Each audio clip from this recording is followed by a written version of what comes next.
Good afternoon, YouTube. I felt compelled to make this video in response to the rising concern of coronavirus, specifically coronavirus as it manifests itself in Canada.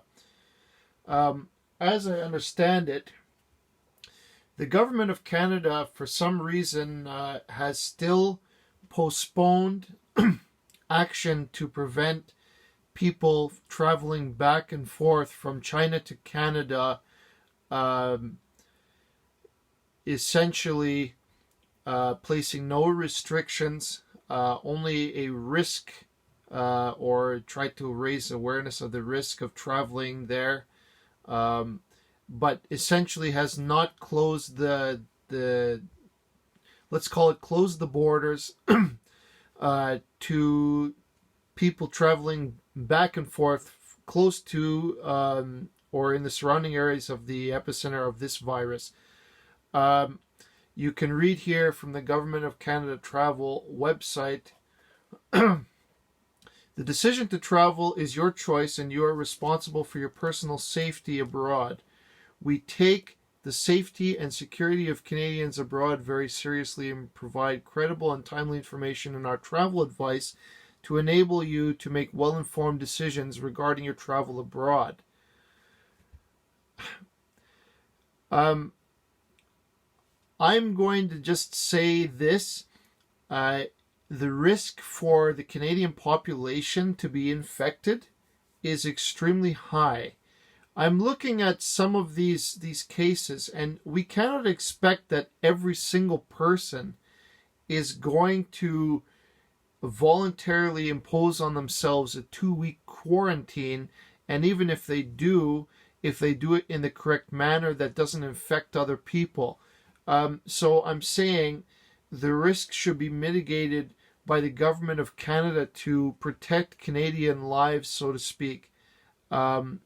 Essentially, it's avoid non-essential travel. Avoid all travel to Hubei. But we know now, of course, that Hubei is not the only one affected.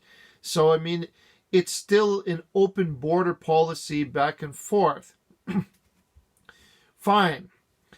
You're going to put Canadian lives at risk for this? For what? It must be an essential travel. Who defines what is an essential travel to China? Maybe business, maybe this. I would argue there is no essential reason for people to put Canadian lives at risk, right?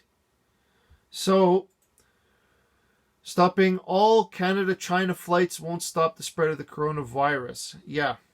I love how the media in this country is so biased that they think that there's no measures to be taken and that all of this is based in racism or some point of nonsense. Essentially, the Americans had it right.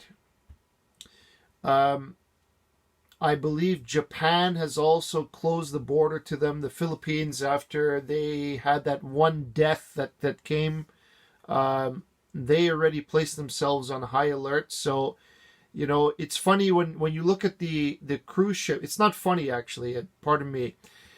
When you look at the cruise ship jumping from country to country, and being refused entry because they have potential risk of coronavirus, you can see people are adopting the isolationist principle because they fear how bad the spread will be. Because as everybody knows, unless you haven't been paying attention, the carrier can carry the virus for up to 2 weeks without exhibiting symptoms. So they're extremely contagious and infectious, and they don't even have to show the symptoms. So it's a Trojan horse, you can say.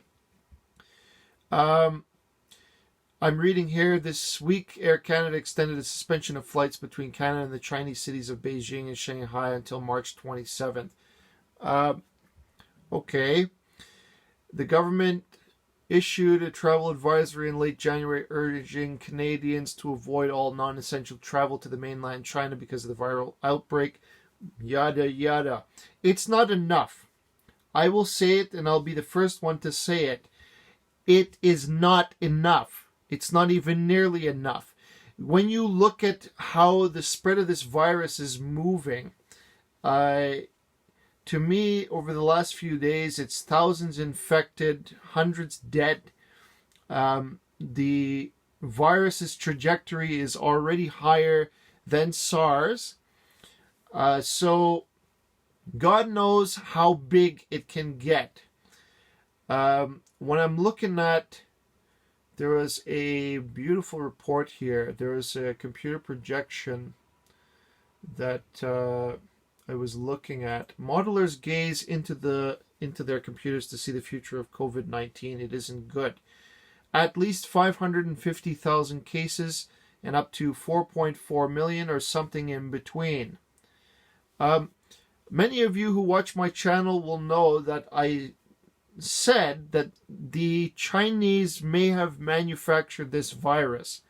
Now, I don't know if it's fake news or not, but let me just give you a little bit of the story that I've been hearing here and there. There are 2 super labs where Chinese were experimenting on different kind of viruses. Ebola, SARS, H1N1, and I don't know if it was AIDS, but there might have been there also, but experimenting on different kinds of virus. So one story I heard was that a doctor was trying to come out to the public, but he himself was infected with a new coronavirus, so he died. Another story I heard was that he was assassinated before he could bring the report out to the public. Another was that they had accidentally leaked the virus, and the virus, the lab was only 20 some miles from Wuhan. So they had essentially an outbreak caused by a lack of proper hygiene and precautions. So to protect the lab, to protect the public from the lab, from an outbreak leaving the lab, let's say. So these are different conspiracy theories that are circling the web. I don't know if they're fake news or not, but I judge it by actions. And what I'm seeing is that the Chinese are saying they have a handle on it. There's no reason to panic. There's no reason to fear. And in the meantime, they're locking down the city of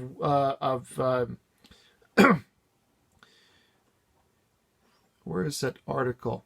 They're locking down cities, and they're locking down about 25 million people to prevent the spread. And everybody essentially is in isolation by rule of law. So when I look at the Canadian government, I say how stupid they act. This one, they're still allowing flights going back and forth, and it's a warning and advisory only.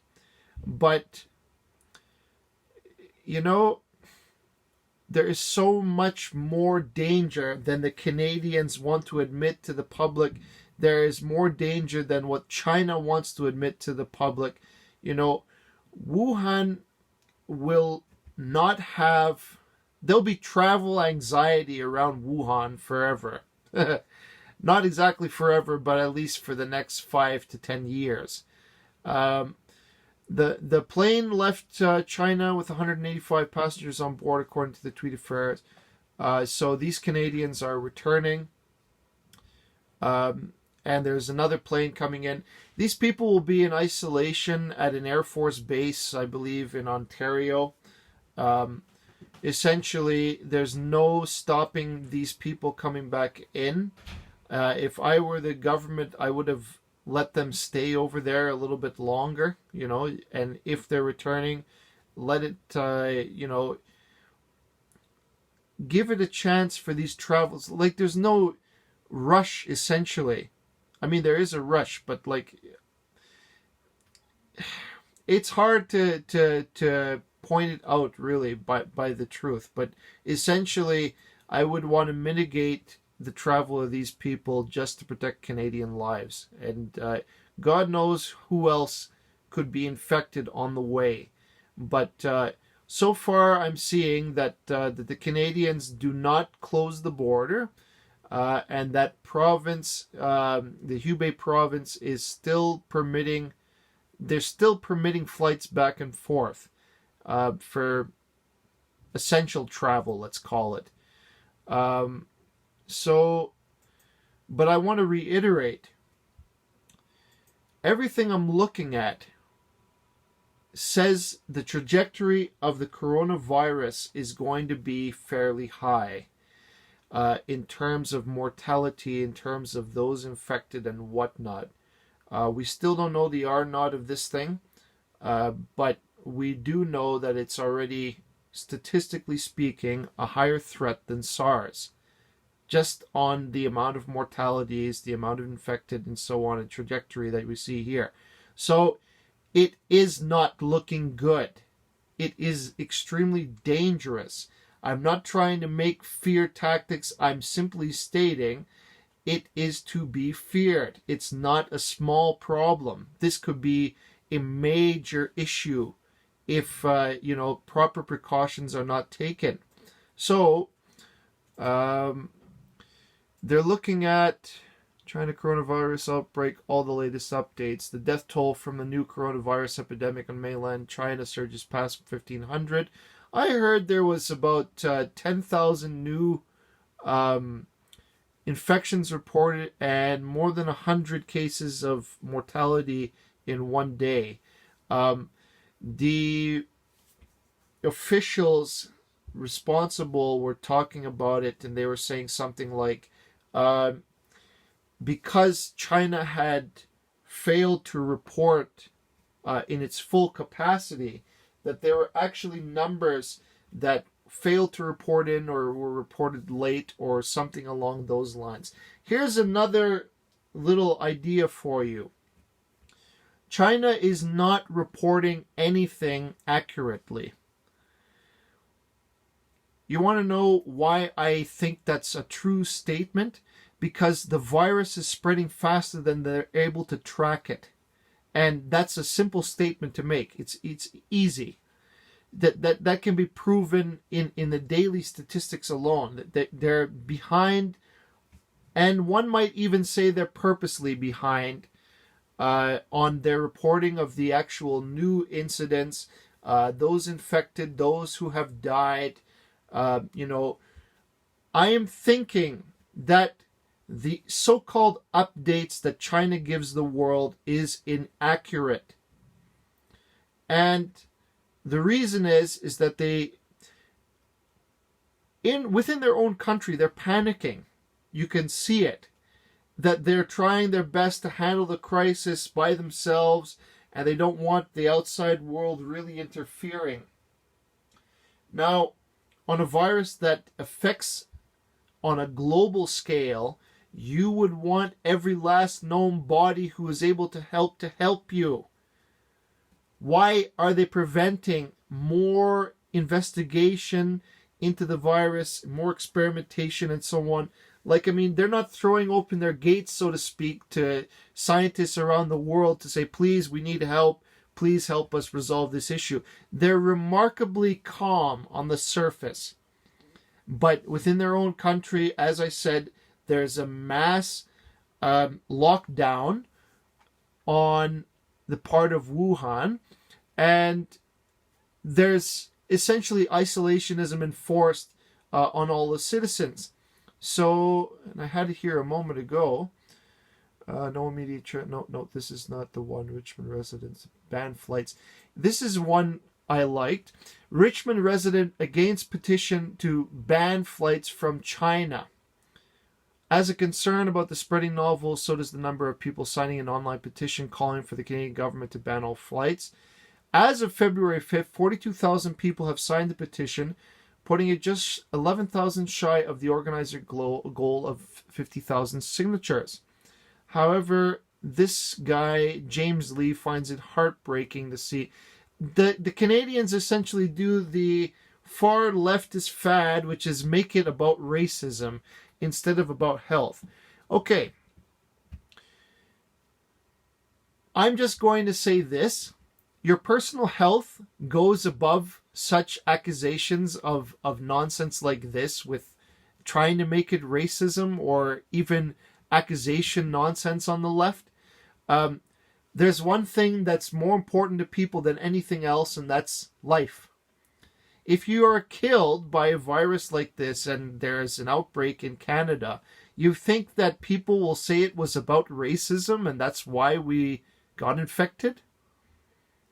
If it could have been prevented, then people, of course, in hindsight, will look back and say we could have done this and that. And they won't even mention racism. It has nothing to do with racism and everything to do with protecting Canadian citizens. Prime Minister Justin Trudeau shows up at a Chinese restaurant in Toronto last Saturday to encourage Canadians to support each other and avoid discrimination based on misinformation from social media. What misinformation are you talking about? Immediately, these far-left extremists and radicals already accuse us of racism for trying to protect our way of life. What a surprise.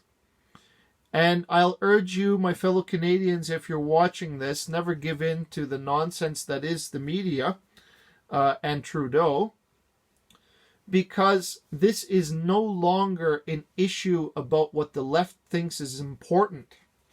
This is now an issue of let's protect ourselves because, you know, the punishment for, let's call it carelessness, is death.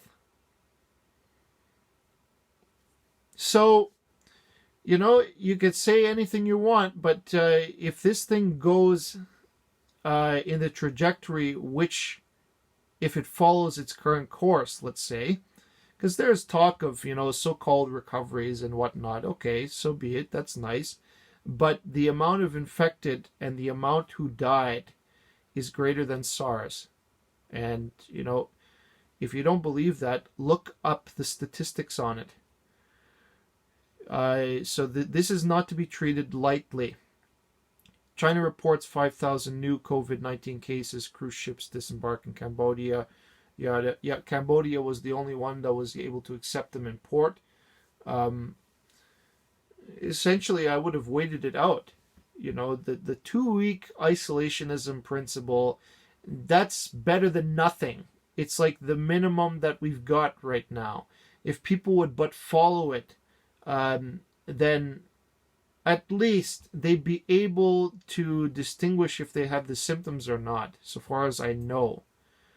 But like this statistic of recovered, I will ignore that because we can't confirm it at this time. Let's see, coronavirus cases on the Diamond Princess to jump ship. Okay. Yes. So here's another example. 100 plus residents in Calgary. This one is of deep concern. These people have returned from China. Now, it's possible. This gentleman here, who acted very responsibly, where he put himself in self-imposed quarantine, and he's even arranged with the Chinese community in Calgary to help him with his decision to give him food and supplies and whatnot, which is very charitable. But essentially, we have no guarantee that everyone will behave the same as him. What if one guy felt, or woman felt one, how would you call it? Boredom, say. And they decided to go out of isolation, or they decided not to be in isolation, or like half a dozen other scenarios which would put Canadians at risk. You know, no matter what anybody says, if this virus lands here from carelessness and starts infecting our population, a lot of people will have wanted to change course. You know what I mean? They only think about it too late, after the population is already affected. I remember when H1N1 was a problem in Canada. I mean, you should have seen people here. Everybody was avoiding one another. No handshaking, no close proximity talking. Everybody's got a bottle of Purell. There was hand sanitizer dispensers everywhere in every public facility, stores, you name it. And generally speaking, people would be isolated from one another because they could still communicate in social media with their people. And there was a general disrespect, if you will, between people, or lack of goodwill, because people were so frightened to be infected, right? I don't want it to return to that. And people are already in panic. You know what I mean? We must do everything we can do to keep the population healthy. That's the whole point. It's nothing to do with racism or any other pretense you want to talk about. It's only about protecting the well-being of Canadians. Look at Trump. Trump is protecting the well-being of Americans. What do? Close the border. That's what needs to be done. Look at Japan. Look at all the people surrounding China. The nations are closing the gates. Get out. Stay out. Vietnam, they're trying to close the borders. Essentially what they do, the Chinese are trying to muscle their way into the country. Nothing they can do. The Vietnamese are helpless. They just cross over the border. You know? And the Viet population probably being infected just because they had no choice. There's so much proximity there. If possible, they shut their borders off completely, I tell you. And I know this because a relative of mine is from Vietnam, and they're talking about it, that it's no lie. It's the truth. They are trying to adopt isolationism as well, but they can't help it. The Chinese are pressuring so hard to get in the country and escape from Wuhan. They're in a panic. They're trying to get out. They're trying to get away from ground zero, if you will. So the message I want to reiterate in this video is Canada is not doing anything to protect Canadian lives. The Canadian government here, federal government especially. Look at this. It's dangerous. The government should be forced to act, close the border immediately until a later time, maybe a year from now. Close the border. Don't allow anybody, permit anybody to fly back and forth from the area affected, just to mitigate it, right? You close the border, you have peace of mind, at least a little bit. Maybe even 1 to 5%, it doesn't matter as long as you got a little bit of a gain, right? I'm so, in this time, if Trudeau even wants to do something about his love of terrorists or Chinese, he talk about racism. He talk about if you're not with him, you must be racist. It's nonsense. It's absolutely nonsense. No thinking individual would ever make that claim. So, after reading all of this, I want to reiterate, citizens in Canada should force the government, talk to whomever they have to talk to in government, aldermen, politicians, whatever they have to do. Sign a petition, this beautiful petition going around. I'm going to sign it. They have nearly 50,000 signatures. It's not going to make a difference. They won't close the border anyway. But still, push for it. Close the border. Protect Canadian lives. It's not a joke. This thing is far more serious than the Chinese will admit to the world. And it's no joke about that. So I thank you for your time and attention. This video is getting a little bit long. So thank you again for watching. I hope you can comment. So let me know what you think. Okay, have a good day. Bye-bye.